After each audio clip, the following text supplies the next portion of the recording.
thank you to Rudy for saying some things. Thank you. This morning, so I'll just mention some things that I'm doing in my PhD thesis. I'm mainly working in the theoretical parts with Jane Arthur, and I'm physically working on observations with Martín Guerrero in Spain.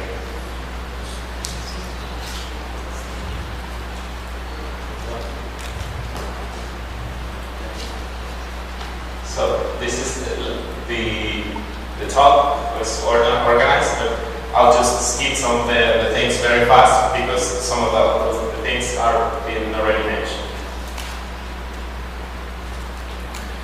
So this is the simple view, the formation of hot bubbles inside planetary nebula. What we have is that a post-AGB star starts sweeping up the ionized material. So this wing is chopped and produces hot gas inside the photoionized envelope. So there's plenty of observations on the X-ray emission of planetary nebulae. But I just want to mention like the most recent work of most of you are here, the authors.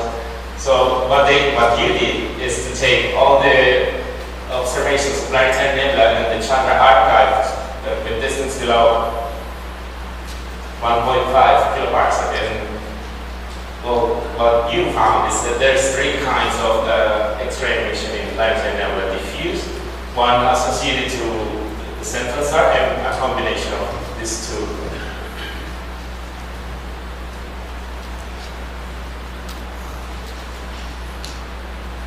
So what I'm interested in is the diffuse X-ray emission. From observations, what we can say is that there's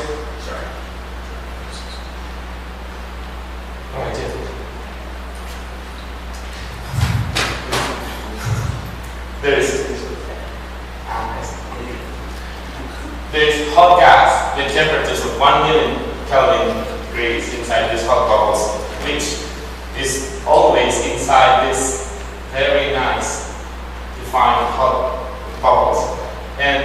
But the thing is that when one calculates the expected temperature of this gas, it should be 10 times or 100 times greater than the observed values. So this is the greatest problem with this between observations and theoretical works. So there's also plenty of work on the estimated X-ray emission from planetary nebula. There are analytical and hydrodynamical works, and I just want to mention the most recent work from Stefan and collaborators, the group of Potsdam. What they did is to take the detailed treatment on the stellar wing parameters and the ionizing photon flux, including thermal conduction in one-dimensional relative hydrodynamic simulations. And what they found is that including thermal conduction, they can raise the density and lower the temperature at the edge of the bubble. And they also managed to define a new thermal conduction scheme, which is what they base all their work on. So they can reproduce some of the luminosities of a few planets around planetary nebula with great accuracy. But one of the main results is that no realistic results are achieved if thermal conduction is not included. So let's say that what we want to do, or what we are trying to prove, is that with our two-dimensional relative hydrodynamic simulations, is that instabilities are formed inside these hot bubbles, and they're enough to mix material inside. So these instabilities depend on the velocity field of the wind, the density profile of the left by the AGB star, and the radiation field.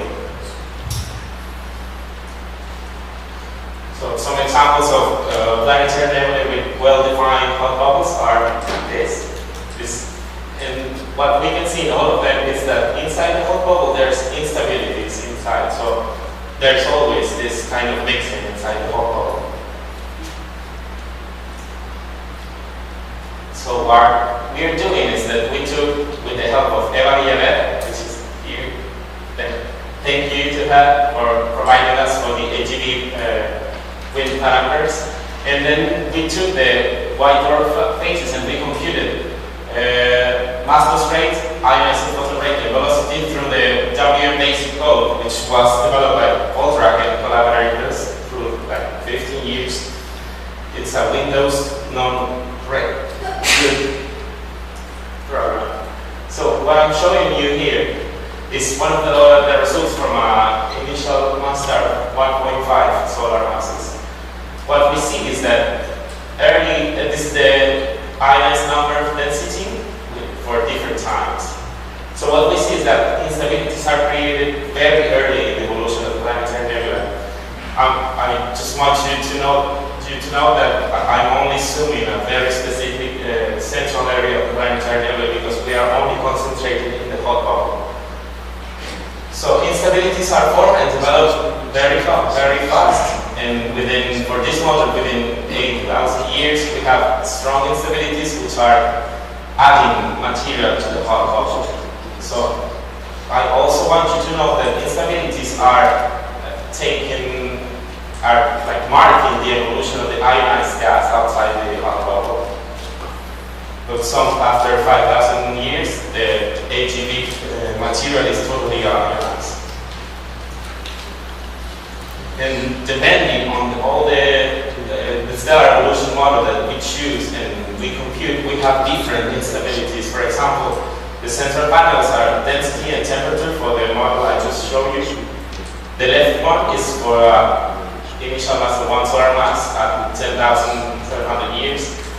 You can see that instabilities are really strong and lots of material is added into the hot bubble. And the right panel, I'll show you 3.5 solar masses. So what we see here is this is the kind of density bounded planetary nebula. So we are not able to follow ionized outside this planetary nebula, but we still have hot bubbles inside. So instabilities depend on the parameters of the wind we have. We are also exploring how thermal conduction affects this instability. So apart from the hydrodynamical instabilities formed in the wind interaction zone, we study also the effects of thermal conduction. So what we see is that the shapes of the pumps change with thermal conduction. And you can also see that in all the panels that material is also added into the hot bubble. And this is a numerical something back here. These are the same times and the same models as before.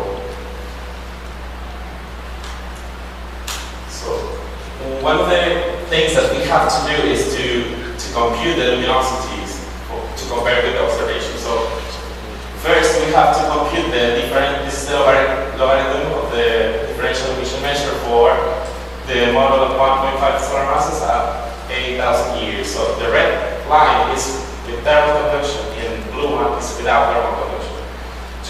Just for the observers to do X-ray observation, I want you to take into account that sometimes when you study spectra, there's not only one temperature, so you have a wide contribution of temperature. So it's not a one-to-one comparison. So what we use is the Chianti database to generate spectra, synthetic spectra. So the red one is, again, model with thermal conduction, and the blue one is without thermal conduction. And so last week I didn't have much time, but I could manage to do this for the same model, but several different times. So we can study the variation of luminosity with time. So I just want you to know that even though the red one is the one, again, with thermal conduction, we are in the range of the observable values of luminosity. Those are integrated in this energetic range. And the blue one is without thermal conduction. And I just want you to know that even though we don't have thermal conduction, the hydrodynamical mixing is enough to arrive to the observable values of the luminosity. So some of the comments or conclusion is that two-dimensional relative hydrodynamic develop instabilities which reduce the temperature of the hot bubble at the edges. The instabilities define the early configuration of the ionized material, and models without thermal conduction achieve to explain naturally the X-ray emission from some planetary nebulae.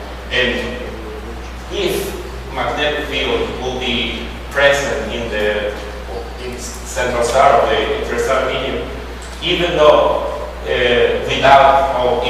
thermal conduction is present or suppressed one direction, we will be able to reproduce morphologies as in NGC40 just because of the aerodynamical instabilities.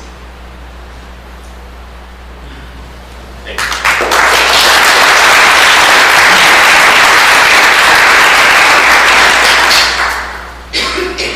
I really think you're onto something here. Those really Taylor instabilities. So, Wolfgang, would you agree? The Rayleigh Taylor instabilities is a new ingredient in the study of the transfer of heat from the inside to the outside of the bubble. It strikes me as a very, very important effect. Joel, before I ask you, let me follow up on my own question. Have you considered the adiabatic cooling of the gas in the unstable regions? Yeah, we follow the cooling curves of the gas with ionized and the cooling rates. We follow all.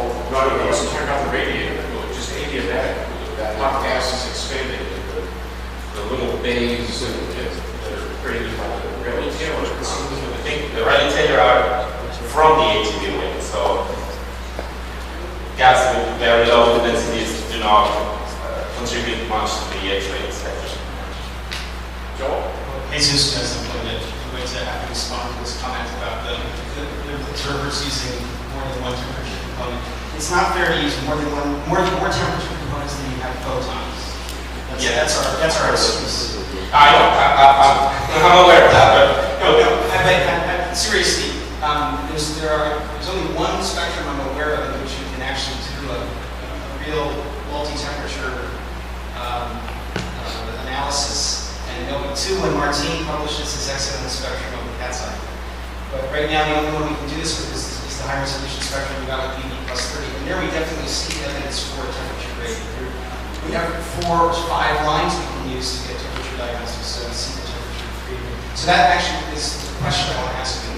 In that spectrum, we show very clearly that the abundances in the X-ray emitting plasma are almost identical to those that are measured from the central Wolf radius star. Is that going to cause you problems in these models? well, I can change the abundances when we compute the spectra. In Chianti, you can choose whatever you like the abundances, so that's not a matter of. But it would change the cooling. Yeah, well, yes. What we need is we choose to compute all the, because we have all these simulations for a lot of initial stellar masses. So to make it more systematic, we have to choose one cooling rate curve. But we can change it depending on the abundances. So the next question comes from Adam Frank, who's way in the back, and while the microphone makes its way over to him. No, it's all right. I don't need one. My question is that while I think this is probably a real effect that should be studied, my question is that numerical diffusion, especially in 2D, is really going to mess with you. That the mixing, a large part of the mixing you're going to get is just because of the resolution between light resolution and grids. Have you done resolution studies to see how this effect changes as you crank up the resolution? Yeah, well, first we used this same code to study the X-ray emission of Wolf-Rayet Nebulae, and changing the resolutions doesn't change much the counts of but I know if we increase it like as crazy, maybe there are This is a good adaptive measure finding. So we've reached the point today when the questions now are wide open. Questions on any topic are welcome, as long as it was discussed earlier, that is. I don't have to answer those.